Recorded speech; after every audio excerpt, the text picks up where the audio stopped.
For 5 years, I sent my family $3,000 every single month. Turns out, behind my back, they were calling me the ATM. At my parents' 40th anniversary celebration, they painted me as an ungrateful person in front of everyone. I stood up, put my phone on speaker and said, "Hey Reddit, for the past 5 years, I've been living abroad, building a life from scratch. And it wasn't easy.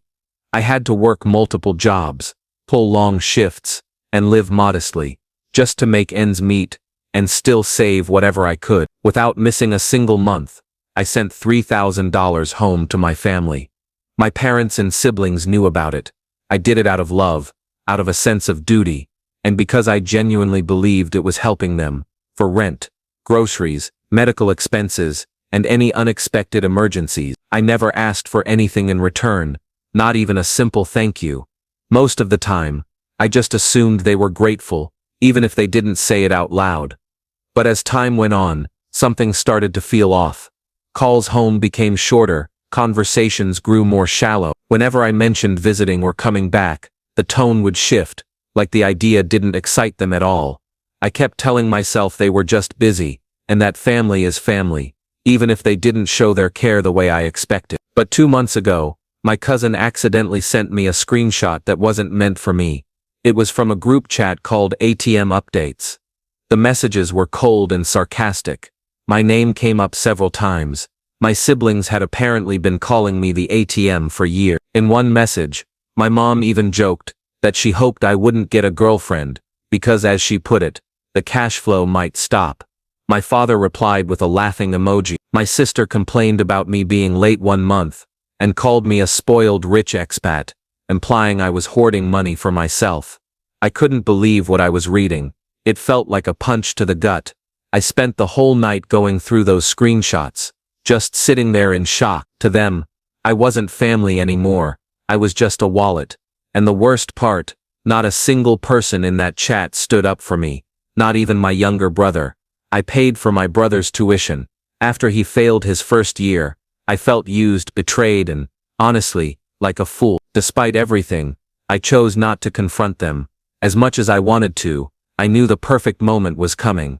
My parents' 40th wedding anniversary. They were planning a big celebration. My older brother told me that my presence wasn't really necessary, but if I happened to be nearby, I could stop by. That was all the confirmation I needed. They didn't actually want me there, unless I was bringing something, a gift, a check, another handout. I flew back home without telling anyone. I wasn't looking for a grand welcome, or any fake affection. I stayed at a friend's place nearby, and showed up at the party unannounced, wearing plain, simple clothes. Nothing fancy. The party was lavish, and I had no doubt that some of the money I'd sent over the years helped fund it. There were catered meals, decorations everywhere, and even a live band playing.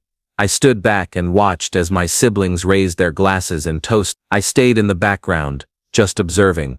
Eventually, I walked into the main room. The moment people saw me, there were gasps, not from happiness, but from surprise. A few guests tried to act pleased to see me. My mother gave me an awkward hug. My father looked visibly uncomfortable, and my sister leaned over to her husband, whispered something, and rolled her eyes. That moment alone should have been enough for me to turn around and leave, but I stayed. Then came the speech. My older brother, always the loudest and most theatrical, took the microphone and used the moment to throw a few jabs at me, all disguised as a heartfelt message. He said I had always been the spoiled one, living overseas, enjoying the good life, while the rest of them held things together back home. He pointed out that I wasn't around much, barely called, and still had the nerve to act like I was doing them a favor whenever I sent money. Some people laughed, awkwardly, others knowingly. My mother smiled as if it were all just light-hearted fun, but I knew better. That speech wasn't random. It was rehearsed, intentional, and carefully planned. Something inside me snapped. I stood up, walked to the front of the room, and pulled out my phone. The room went silent.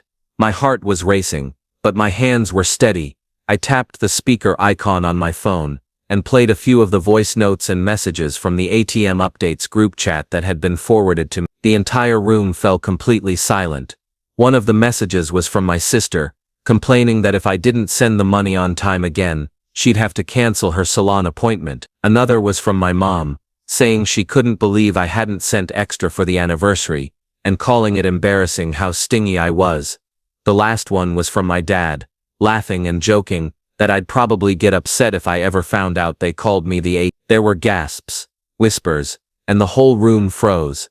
I slowly looked around, but no one could meet my eyes. My brother tried to say something, but I raised my hand to stop him. I said, "I'm not here to ruin your celebration. I came here because I needed to see it for myself." And then I added, "For 5 years I worked myself to the bone to support all of you. I skipped meals, missed birthdays, lost sleep, and this is how you repay me, with jokes, lies and fake smiles. This ends today." And with that, I walked out. I didn't look back. I didn't wait for anyone to follow. I left them there standing with their wine glasses, surrounded by awkward silence and the truth of what they'd done still echoing in the air. The messages were still playing from my phone, which I had left on the table, as I closed the doors behind me. But that wasn't the end, not even close. Because the very next morning, my phone started lighting up, texts, voicemails, missed calls. Some were apologetic, some were defensive, some were just angry, but one message stood out from all the rest. It came from someone I never expected, and that message changed everything. It arrived that evening, just as I was about to leave Kevin's place. Kevin had spent the whole day trying to calm me down, telling me to let it go, and reminding me that I shouldn't let my family control my life anymore. But deep down, I knew the story wasn't over. I couldn't just walk away with everything left unresolved. When I saw the message was from my younger brother, Liam, I paused. Out of everyone in that group chat, I had thought he would be the one to stand up for me. Liam was the youngest, the one I had looked after when our parents were too busy juggling work and other responsibilities. I had covered his textbooks, his dorm rent, even paid for his first semester of tuition when he couldn't afford it. I thought I had done right by him. I believed, deep down, that he saw me as more than just a wallet. But when I opened his message, it felt like a slap to the face. The words were sharp, distant and cold. "Nice move, man. You embarrassed the whole family. Hope it was worth it. Don't bother coming back." I sat there staring at the screen for what felt like forever. It hit me like a punch to the gut. I had always believed Liam still looked up to me, that he appreciated everything I had done. But the truth behind his words was clear. He wasn't just upset about what had happened at the party. He was angry that I had exposed what they had been doing to me in private for years. Liam felt more loyal to the idea of family as a collective, a unit that needed to stay silent, maintain appearances, even if it meant destroying me in the process. It's funny how betrayal works. I sat there questioning every ounce of kindness I had shown him, every time I stepped in to help, every moment when I had covered for him. It all felt like a waste, as if nothing I had done truly mattered. Maybe, in some strange way I had been giving too much, not just financially, but emotionally as well. I was playing a role I never should have agreed to. The night dragged on, and my phone kept buzzing. Some were from family, others from old friends, who had seen the fallout on social media, people I hadn't heard from in years, suddenly offering their opinions. Everyone had something to say, but no one seemed to understand the true weight of what I was dealing with. Then the text stopped. The phone calls ceased. For the first time in years, I felt a strange sense of peace. I wasn't checking my bank account to see how much I'd sent that month. I wasn't worried about whether I could afford the next round of requests. The only thing I felt now was the sharp sting of being discarded by the people I had trusted the most. A few days later, my mom called. I knew it was coming. I had been avoiding her message. I had turned off all notifications from the family group chat, the one where they continued to mock me behind my back. But I knew my mom wouldn't let it go. I reluctantly answered the call. She was quiet at first, but I could hear the familiar edge in her voice, the one that always came when she tried to manipulate the conversation, making me feel guilty for standing up for myself. She started with her usual, "I can't believe you did this to your father, to the family. You humiliated us. You've destroyed everything." I didn't interrupt. I let her speak, not because I was afraid, but because I knew that whatever she said would only prove how little she understood the truth, how much they had gotten away with. Finally, after a long silence, she said, "We were just blowing off steam. It's not that serious. You know we appreciate everything you do." My mind reeled. Blowing off steam? Was she serious? For years I had sent money without a second thought, trying to ease their burden. I had worked myself to the bone, skipping vacations, canceling plans, all to make sure they had everything they needed, and now she was downplaying it, saying it wasn't serious. Anger surged through me, but I remained calm. I told her as firmly as I could that I was done. The money was stopping. No more handouts. No more playing the role of the financial savior. I wasn't going to be their ATM any longer. There was silence on the other end. I knew she didn't want to hear that. I knew she was probably hoping I would backpedal, like I always had before. But this time, I didn't. I couldn't. I finally hung up. I felt a strange sense of relief. It wasn't happiness. It wasn't celebratory. It was just relief. Relief from years of carrying a burden that wasn't mine to bear. But it didn't end there. The fallout from my decision came quickly. The next day, the messages started pouring in. My older brother Michael sent a long rant about how ungrateful I was, how I had ruined everything. He said that after all they had done for me, all the sacrifices they had made, this was how I repaid them, by turning my back on family. His words cut deeper than any of the other. It was like he had forgotten everything I had given up for them, the way I had pushed myself to the edge just to make sure they were taken care of. Then came the guilt trip. My sister sent a text telling me how hard things were going to get without my support, how they might have to move out of the house they loved, how everything I had done, all the years of support, would mean nothing if I stopped helping. The weight of those words sat on me like a ton of bricks, but I knew it wasn't real. They had survived before I started sending money, and they would survive without it now. But the one that stung the most came from my father. He sent a short, cold message that simply said, "You'll regret this someday." That was it. That was the message I had feared would come.